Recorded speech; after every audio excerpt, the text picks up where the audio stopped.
Alright, so what's up guys, Neil here. If you're a creator on YouTube or even just someone who uses the platform a lot, you know that keeping up with all the changes, the new features, the tweaks to the algorithm, it can feel like a full-time job in itself. YouTube is constantly evolving and sometimes it's a fire hose of information. One week it's a UI tweak, the next it's a policy update, and then suddenly there are new tools you didn't even know you needed. It's a lot to track, and honestly it can be pretty overwhelming to sift through what's a minor change versus what's a genuine game changer.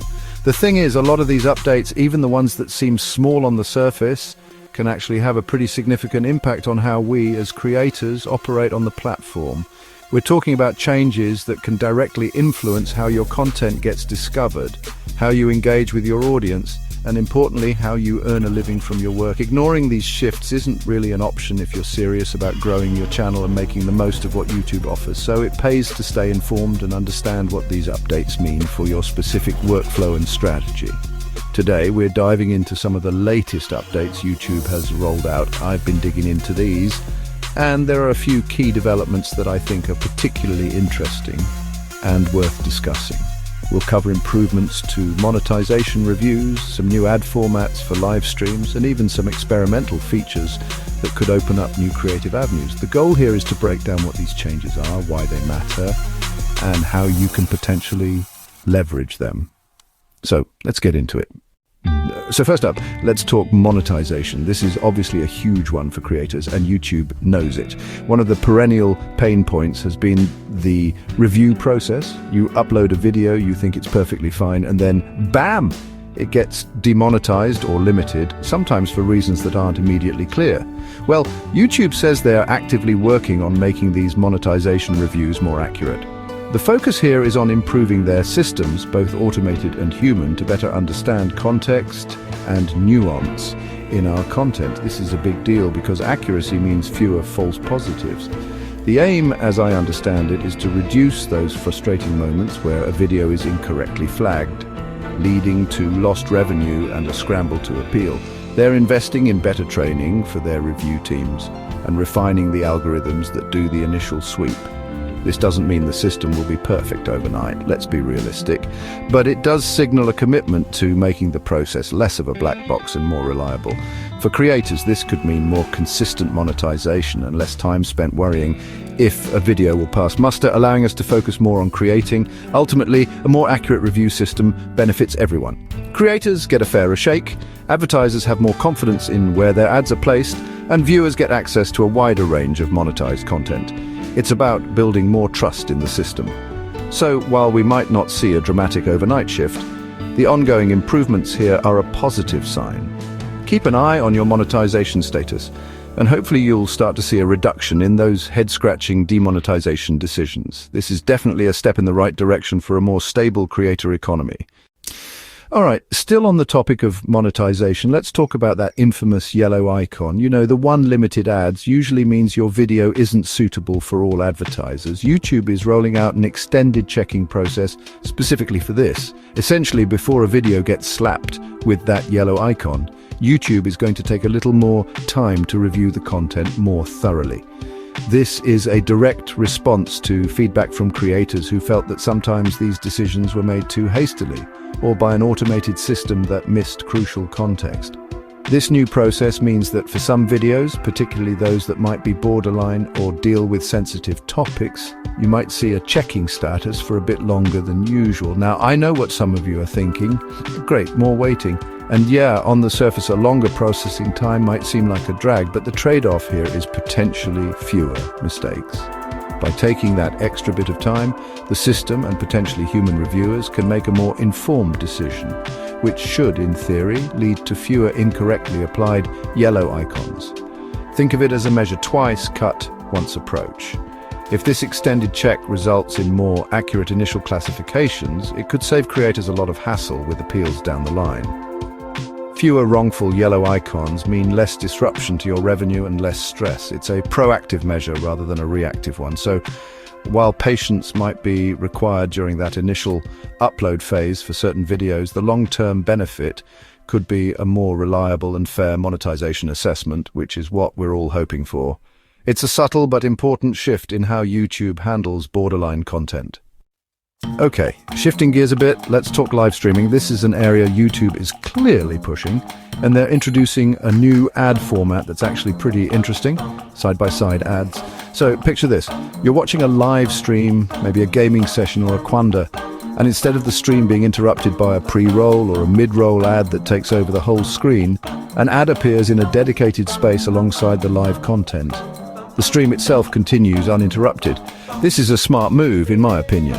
One of the biggest challenges with monetizing live streams is that traditional ad breaks can really kill the momentum and lead to viewers dropping off. Nobody wants to miss a crucial moment because an ad popped up. With side-by-side ads, the viewer experience is much less disruptive.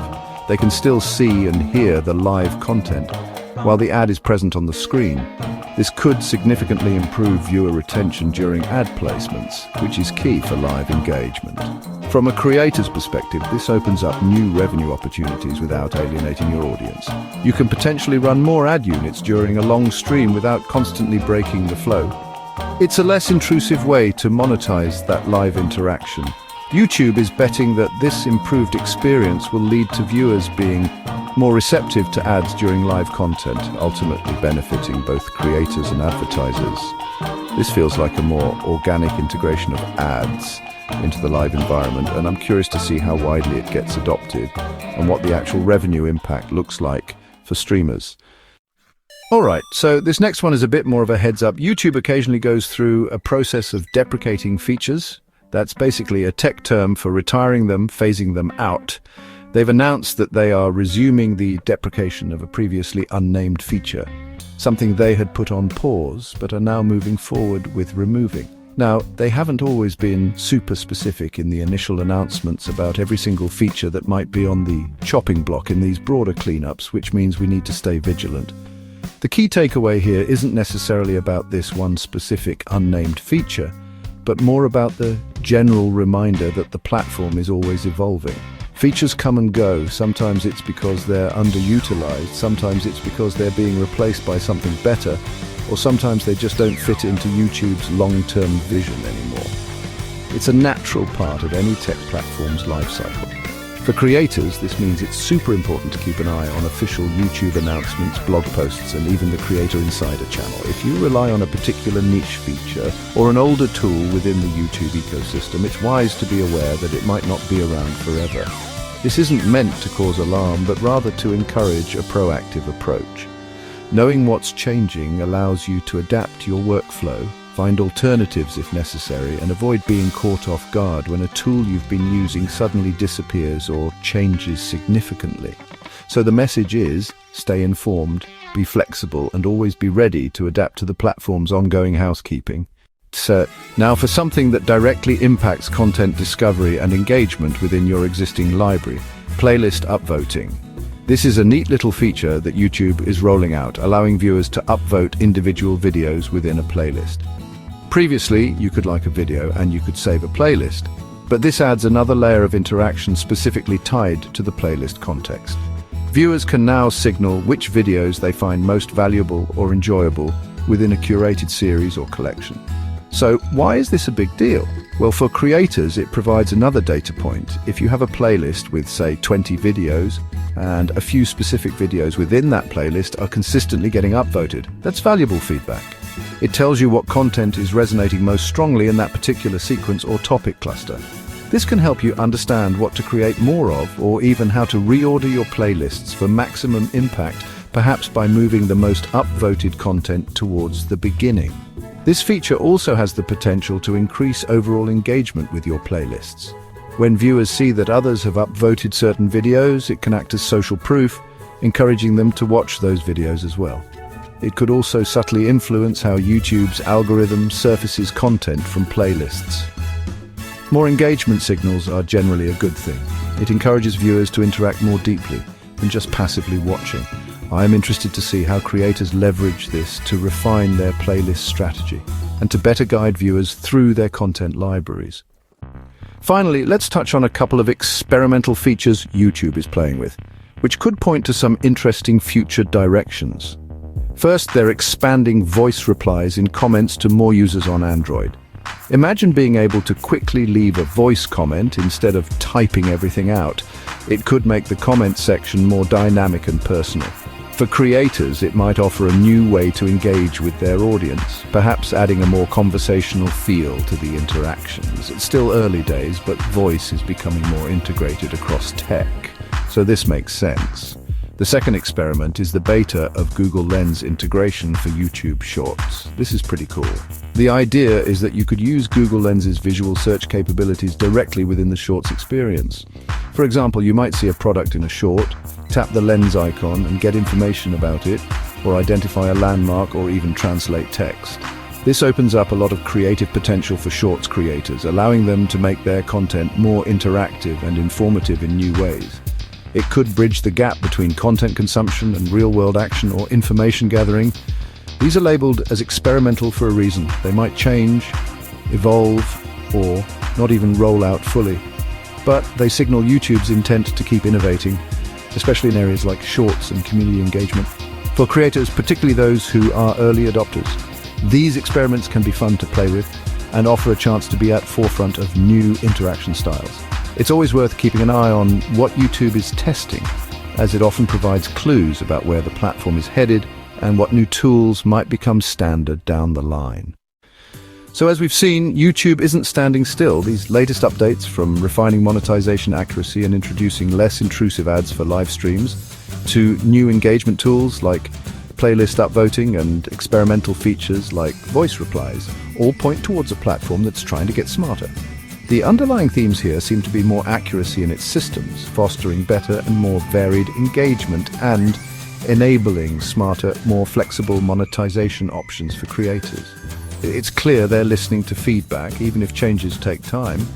For us as creators, the message is pretty clear. The landscape will continue to shift, and our ability to adapt is crucial.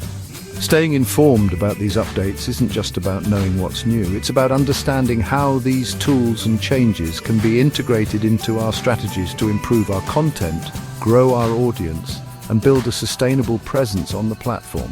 Each update, big or small, presents an opportunity to refine our approach, experiment with new formats, and connect with our viewers in more meaningful ways. Ultimately, making the most of YouTube means being a lifelong learner.